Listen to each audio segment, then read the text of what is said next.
Buongiorno e ben ritrovati con una nuova edizione del TG Flash di New Sicilia. In apertura, dopo 15 anni, due killer dell'imprenditore Vincenzo Urso finiscono in carcere, condannati uno all'ergastolo e uno a 21 anni di reclusione. Urso sarebbe stato ucciso nel 2009 perché avrebbe cercato di fare concorrenza alla famiglia mafiosa dei Lombardo nel settore del movimento terra. Per il delitto ai killer sono bastati 20.000 euro per mettersi a disposizione. Giallo a Monreale, nel Palermitano, dove un bracciante 69enne è stato trovato morto all'interno di un'automobile in aperta campagna.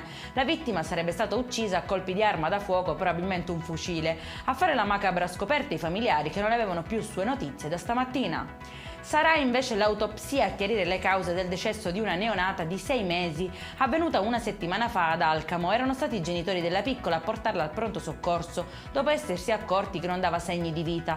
Nonostante i tentativi di rianimarla, però, per la bimba non c'è stato nulla da fare. La procura di Trapani ha aperto così un fascicolo e al momento non vi sono indagati. Non si esclude che possa trattarsi di un caso di morte improvvisa in culla. Scacco matto dei carabinieri di Catania, che hanno smascherato una maxi truffa milionaria che ha coinvolto un noto lido etneo orchestrata con falsi contratti e documenti da parte di Salvatore Pistone e due donne legate al clan Cappello. Scatta il sequestro preventivo di beni patrimoniali. Gli indagati accusati di truffa e falsità ideologica ora rischiano pesanti condanne.